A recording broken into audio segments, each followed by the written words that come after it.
Hello అండి, అందరికీ నమస్తే. Welcome back to Raju my sweet home. ఇది సండే రోజు మార్నింగ్ రొటీన్. అది నేను మీతో షేర్ చేస్తున్నాను. ఇంకా ఈ ప్లాంట్ ఎందుకు చూపిస్తున్నాను అంటే, ఇది మీషోలో బుక్ చేశాను కదా, సో ఆ వీడియో కూడా నేను మీతో షేర్ చేశాను. ఒక మంచి కండిషన్లో వచ్చింది. అలాగే దీని గ్రోత్ కూడా చాలా బాగుంది. కాకపోతే ఇది కొంచెం గ్రో అవుతుంటే ఈ పార్ట్ సరిపోలేదేమో అని నాకు అనిపిస్తుంది. కొంచెం మార్చుకోవాలన్నమాట. కానీ చాలా బాగుంది. దీనిని గోల్డెన్ మనీ ప్లాంట్ అంటారంట. అంటే ఇది క్రీపర్స్ లాగా రాదన్నమాట.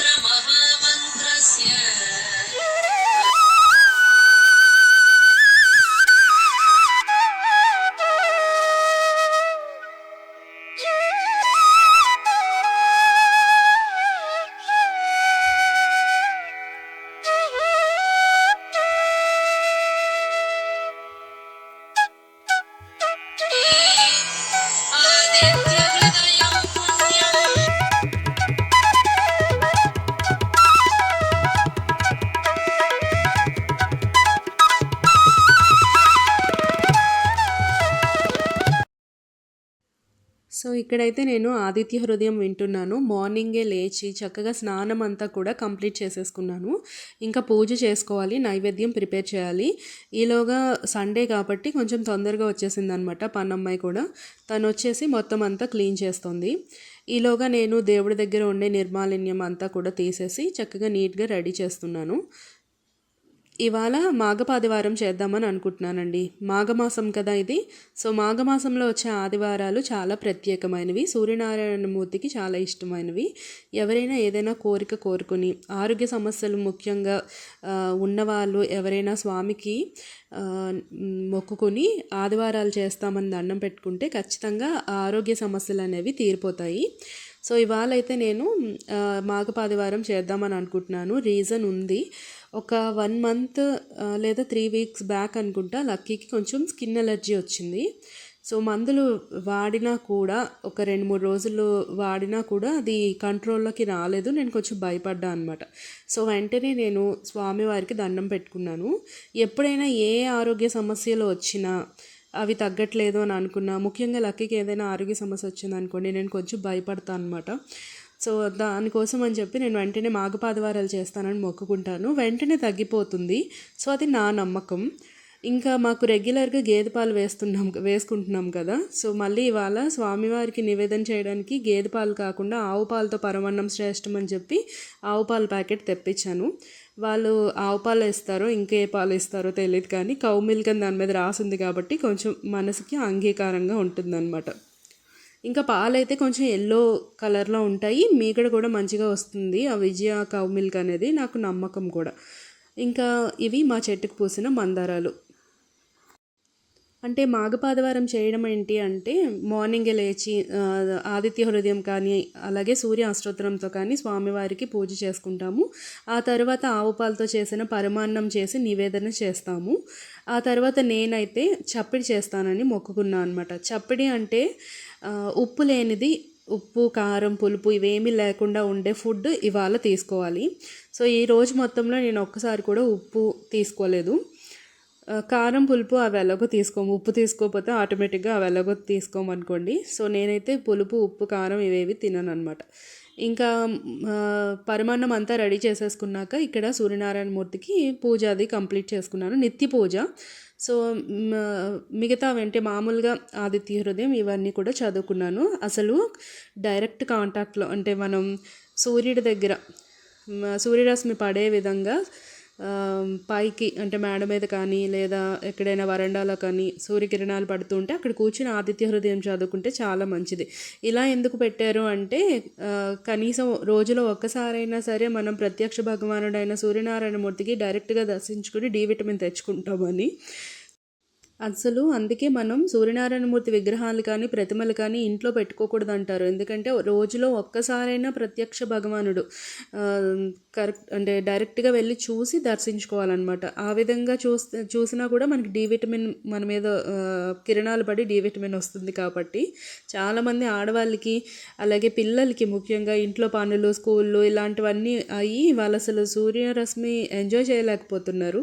చిన్నప్పుడైతే కనీసం మన స్కూళ్ళలో పీటీ క్లాసులు అనేవి ఉండేవి, డ్రిల్ జరిగేది, ఎండలో నించోపెట్టేవారు. సో ఇవన్నీ చాలా బాగుండేది. ఇప్పుడు పిల్లలకి అసలు బయట ఎక్కువ ఆడించడం లేదు కూడా, దానివల్ల వాళ్ళు ఫిజికల్గా మెంటల్గా కూడా చాలా వీక్గా ఉంటున్నారు.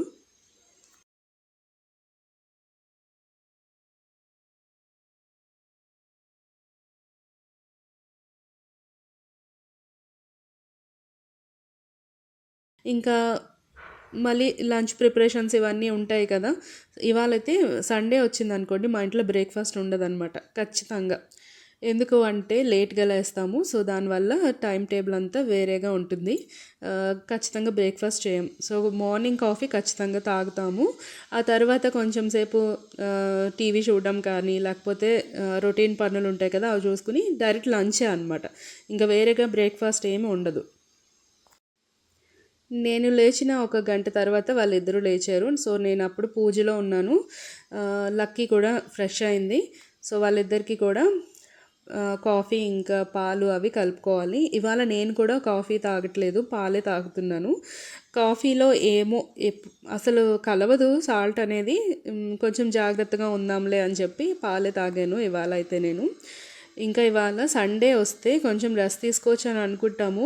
ఎందులోని అంటే కొంచెం పడుకోవడం విషయంలో తప్పించి మిగతా పనులన్నీ చాలా ఎక్కువగానే ఉంటాయి సండే అంటే. ఎందుకంటే మిగతా వారానికి కావాల్సిన పప్పులు, పిండిలు ఇవన్నీ రుబ్బుకోవడం కానీ, వెరైటీ వెరైటీ వంటలు కానీ, వీటికే చాలా టైం ఎక్కువ పడుతూ ఉంటుంది ప్రతిరోజు కన్నా కూడా. కాకపోతే కొంచెం హడావిడి లేకుండా చేసుకోవచ్చు అంతే సండే. అదొకటే ప్లస్ పాయింట్ అనమాట. సో ఈ పాలు నాకు, ఇంకా కాఫీ వచ్చేసి మా వారికి అనమాట. ఇంకా ఇవాళ లంచ్లోకి బీట్రూట్ కర్రీ చేద్దామని అనుకుంటున్నాను. అలాగే కీరా దోసకాయ పచ్చడి, ఆవు పచ్చడి చాలా బాగుంటుంది, ముక్కల పచ్చడి ఇది. దీన్ని ఏమి మనం గ్రైండర్లో వేసి మిక్స్ చేయము. దీనికి ఒక ఆవు ముద్ద ప్రిపేర్ చేసుకోవాలి. సో ఆ రెసిపీని నేను మీతో షేర్ చేస్తాను, ఎలా చేసుకోవాలి ఏంటి అనేది. అలాగే ఇందాక ఒక బౌల్లో గాజు సీసాలు చూపించాను కదా, అవి నేను లాస్ట్ టైం మీషోలో బుక్ చేశాను. సో అవి మార్చాలా వద్దా అని చాలాసేపు ఆలోచించి ఫైనల్గా వాడేద్దాంలే అని చెప్పి ఇందాకే పనమ్మాయితోటి అవన్నీ కూడా క్లీన్ చేయించి పెట్టాను. బట్ అన్నిటిని తీసుకెళ్ళి ఎండలో పెట్టి అందులో మసాలాలు, అలాగే పొడులు కొన్ని ఉంటాయి కదా, మెంతిపిండి అలాగే నువ్వుల పిండి ఇలాంటివన్నీ, సో వాటన్నిటిని వేద్దామని అనుకుంటున్నాను. బీట్రూట్ అంటే మా ఇంట్లో అసలు ఎవ్వరు తినరు, అస్సలు నచ్చదనమాట బీట్రూట్ అంటే. కానీ బలవంతంగా అయితే పెడతాను. మా వారు నేను అనుకోండి కొంచెం పర్వాలేదు, అది నచ్చకపోయినా కూడా బలం కదా అని చెప్పి ఆ ఉద్దేశంతో తింటాము. లక్కీ అయితే చాలా మారం చేస్తుంది, బట్ నేనైతే ఊరుకోను, ఎలా అయినా పెడతాను. ఇంకా ఇక్కడైతే పిండి లాస్ట్ టైం అంతా కూడా మనకి దోసపిండి నడిచింది అనమాట 1 వీక్. సో బాగా బోర్ కొట్టేసింది, అందుకు ఈసారి ఇడ్లీ పిండి వేశాను. ఇందాక చూపించిన సీసాలు అవే 200 ml పట్టే సీసాలు అనమాట. బాగున్నాయి, మూతలు కూడా మంచిగానే పడుతున్నాయి ప్రజెంట్ అయితే. తర్వాత ఎలా ఉంటుందో తెలీదు. ఇంకా మా బాల్కనీలోకి కొంచెం ఎండ వస్తుంది కాబట్టి మంచిగా మధ్యాహ్నం అయ్యేసరికి ఇంకా మంచిగా ఎండ వస్తుంది అనమాట. సో ఏవైనా ఎండ పెట్టుకోవాలంటే నేను అటువైపే ఎండ పెడతాను. గ్రిల్ వేసేసిన తర్వాత ఇంకొంచెం తగ్గింది ఎండ రావడం, లేకపోతే ఇంకా మంచిగా వచ్చేది. అలాగే గ్రిల్ వేసేటప్పుడు కూడా పావురాలు దూరకుండా ఉండేంత సన్నగా చిన్నవి వేయించాము. ఎందుకంటే దాని మీద మళ్ళీ నెట్ గట్ట వేయాలంటే నాకు ఎందుకో అసహ్యం, అస్సలు నచ్చదు అనమాట. అందుకు గ్రిల్ చేయించుకునేటప్పుడు చాలా చిన్నగా ఉండేవి పెట్టమన్నాం అనమాట గ్యాప్. సో వాడు మంచిగా చేసి ఇచ్చారు.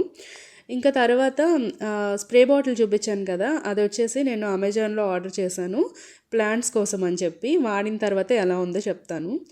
ఇంకా ఈ మిక్సీ ఎలా పనిచేస్తుంది, ఫుడ్ ప్రాసెసర్ బాగా పనిచేస్తుందో లేదా అని ఒకరు కామెంట్ చేశారు. ఫుడ్ ప్రాసెసర్ బాగా పనిచేస్తుంది, గోధుమపిండి తడిపి పెట్టుకోవడానికి కూడా చాలా బాగుంది. మేమిద్దరమే అయితే పెద్దగా నేను అందులో ఫుడ్ ప్రాసెసర్ వాడను, కానీ అత్తగారు మావయ్య గారు వాళ్ళు వచ్చినప్పుడు ఎక్కువ పిండి కలపాల్సి వస్తుంది కాబట్టి ఎవరైనా ఇంటికి వచ్చేటప్పుడు సో ఫుడ్ ప్రాసెసర్ అయితే వాడుతున్నాను. మనకి అన్ని రకాలుగా కూడా బాగా ఉపయోగపడుతుంది. కాకపోతే నాయిస్ చాలా ఎక్కువ చేస్తుంది, అదొక్కటి నాకు అస్సలు నచ్చట్లేదు. చిన్నపిల్లలు ఎవరైనా ఉంటే గబుక్కుని నిద్రలో లేచి ఏడుస్తారనమాట ఆ సౌండ్కి. నేనైతే పానాసోనిక్ ప్రిఫర్ చేస్తాను. ఇంకా ఇక్కడైతే ఆవు పిండి రుబ్బుతున్నానండి. అంటే ఇందాక కీరా దోసకాయ ముక్కలు ఆవు పచ్చడి ఎలా చేయాలో చెప్తా అన్నాను కదా, సో దానికోసం ఒక మిక్సీ జార్ తీసుకుని అందులోకి ఒక 3-4 స్పూన్ వరకు మనం నువ్వుల పప్పు, యాడ్ చేసుకోవాలి. అలాగే ఒక స్పూన్ బియ్యం పిండి, అలాగే కొంచెం జీలకర్ర, ఒక స్పూన్ ఆవాలు. ఆవు పిండి అని చెప్పి ఆవాలు ఎక్కువ వేయక్కర్లేదు, 1 లేదా 1.5 అంతే. సో అందులోనే కొంచెం ఉప్పు, ఇంకా కారం కూడా వేసాను. కారం ప్లేస్లో మా మా అమ్మగారు వాళ్ళైతే నానబెట్టిన ఎండుమిర్చి ఉంటుంది కదా, సో దాన్నే వాడతారు. కాకపోతే ఇక్కడ ఇన్స్టెంట్గా అయిపోవాలని చెప్పి నేను కారాన్నే వాడతాను. మా అమ్మగారు చూస్తే ఎప్పుడు తిడతారనమాట, అలా పచ్చికారాలు వేస్తే కడుపులో నొప్పి వస్తుంది అని. ఏమో నాకు అలా ఎప్పుడు రాలేదు. యాక్చువల్గా ఆవాలు కూడా నానబెట్టే వేస్తారు, కాకపోతే మిక్సీలోని మనకి ఈజీగా అయిపోతుంది కాబట్టి నేను ఆ 2 అయితే నానపెట్టలేదు. ఇంకా ఇందులో కొంచెం పసుపు కూడా వేస్తున్నాను, మర్చిపోయాను ఇందాక. అలాగే ఆవ రుబ్బేటప్పుడు మాత్రం ఖచ్చితంగా అందులో ఉప్పు వేసుకోవాలి, లేకపోతే చేదొచ్చేస్తుంది మనకి. ఇప్పుడు కట్ చేసి పెట్టుకున్న కీరా ముక్కలలోకి పచ్చిమిర్చి కూడా యాడ్ చేశాను. పచ్చిమిర్చి చిన్న చిన్న ముక్కలు వేసుకుంటే బాగుంటుంది, పంట కిందకి తగిది. కాకపోతే మా వాళ్ళకి కారంగా ఉంటుంది అని చెప్పి నచ్చదు, అందుకు నేను పెద్ద పెద్ద ముక్కలు వేశాను, చీలికలు. ఇంకా ఇందులో కొంచెం ఉప్పు కూడా వేస్తున్నాను. ఆవ పిండిలో కొంచెమే వేసాను అనమాట. సో కావలసిన ఉప్పు, కొంచెం పంచదార కూడా వేసాను. పంచదార ఎందుకు అంటే పులుపు ఉప్పు ఇవేమైనా కొంచెం ఎక్కువ తక్కువ అయినా కరెక్ట్గా ఉంటుందన్నమాట, టేస్ట్ అడ్జస్ట్ అవ్వడానికి. ఇంకా ఇప్పుడు అందులో చింతపండు రసం కూడా వేసుకోవాలి. ఆల్రెడీ నేను ఫస్టే నానపెట్టి ఉంచాను కాబట్టి కొంచెం ఈజీగా నానిపోయింది. రసం తీసి అందులో వేసేసాను. దీన్ని మనం ఉడికించడం కానీ మిక్సీలో రుబ్బడం కానీ ఏం చేయక్కర్లేదు, ఆవు పిండి మిక్సీలో ఆడించుకుంటే సరిపోతుంది. ఇది చాలా హెల్దీ అండి, చాలా బాగుంటుంది. దీనికి కాంబినేషన్గా ముద్దపప్పు అయితే బాగుంటుంది. అన్నంలో పప్పు కలుపుకుని అందులోకి ఈ పచ్చడి వేసుకుని తింటే చాలా బాగుంటుంది. సో ఇప్పుడు అందులోని ఆవు పిండి కూడా వేసేసుకుని కలిపేసుకోవాలి. కొత్తిమీర ఉంటే చాలా బాగుంటుంది, బట్ నా దగ్గర లేదు కాబట్టి వేసుకోలేదు. ఇంకా దీనికి పోపు ఏంటి అంటే ఆవాలు, కొంచెం మెంతులు, ఒక 1/2 స్పూన్ వరకు జీలకర్ర, ఎండుమిర్చి, ఇంకా ఇంగువ, అంతే. వీటన్నిటిని కలిపి చక్కగా పోపు అంతా వేసేసుకోవడమే. ఇంకా ఇవాళ నేను చప్పటి చేస్తున్నా అన్నాను కదా, సో ఉప్పు లేకుండా తింటాను. ఈ వంటలన్నీ కూడా మా వారికి ఇంకా లక్కీ కోసం అనమాట. సో నైట్కి కూడా కలిపే చేసేస్తున్నాను. నేనైతే ఇవాళ ఓన్లీ పెరుగన్నం ఉప్పు లేకుండా తింటాను. అలాగే నైట్కి వచ్చేసరికి ఇడ్లీ పిండి వేస్తున్నాను కదా, కొంచెం పక్కకు తీసుకుని అందులో సాల్ట్ వేయకుండా పక్కన పెట్టేసుకున్నాను. దానిని నేను నైట్ చిన్న రొట్టెలా వేసుకుని తింటాను. తేనె వేసుకుంటాను, చాలామందికి అలవాటు ఉంటుంది కదా తేనె వేసుకోవడం. సో నేనైతే కొంచెం పక్కన తేనె వేసుకొని రొట్టె తింటాను, ఊతప్పం లాంటిది. ఈ రోజు మొత్తంలో ఒకసారి కూడా ఉప్పు తినలేదు, టచ్ అయిన అనమాట. సో దాన్ని చప్పని అంటారు, ఎవరైనా చేయొచ్చు. ముఖ్యంగా ఆరోగ్యం బాగోలేని వాళ్ళు మొక్కుకొని చేయొచ్చు అనమాట ఇది. ఇంకా ఈ పిండిలో అయితే మొత్తం నేను సాల్ట్ వేసేసి కలిపేసాను. ఇంకా ఈ పక్కన చిన్న బౌల్లోకి తీసుకున్నాను అనమాట నేను నైట్ కోసం అని చెప్పేసి. సో ఇంకా మధ్యాహ్నం పెరుగు అన్నం తింటాను, అందులోకి బెల్లం నంచుకుని తింటాను అనమాట. ఇంకా వేరే ఆవకాయలు కానీ ఇంకేం వేసుకోను. నాకు పెరుగన్నంతో బెల్లం తినడం చాలా ఇష్టం. మా ఇంట్లో చాలా రోజుల నుంచి అలవాటు ఉందన్నమాట. చాలామందికి నచ్చదు, చీ అంటారు, కానీ నాకు బెల్లం తినడం చాలా ఇష్టం. అలాగే అరటిపండు కూడా చాలా బాగుంటుంది పెరుగన్నంలో తింటే, చాలా హెల్దీ. అంటే వెయిట్ గెయిన్ అవ్వాలనుకునే వాళ్ళకి చాలా మంచిది, మామూలుగా ఎక్కువ ఉన్న వాళ్ళకైతే మంచిది కాదు, కానీ చాలా బాగుంటుంది టేస్ట్ అనేది. ఇంకా సమ్మర్ వస్తే మామిడి పండు ఖచ్చితంగా నేను ఎంజాయ్ చేస్తాను పెరుగన్నంతో.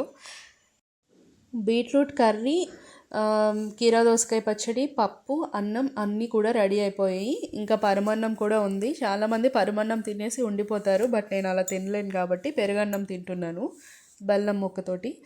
ఇంకా ఇవాళ వ్లాగ్ అయితే ఇక్కడితో ఎండ్ చేస్తున్నాను. మీ అందరికీ నచ్చిందనే అనుకుంటున్నాను. నచ్చితే లైక్ చేయడం మర్చిపోకండి. రాజీమై స్వీట్ హోమ్ని సబ్స్క్రైబ్ చేసుకోండి. మరొక వ్లాగ్తో మళ్ళీ కలుస్తాను.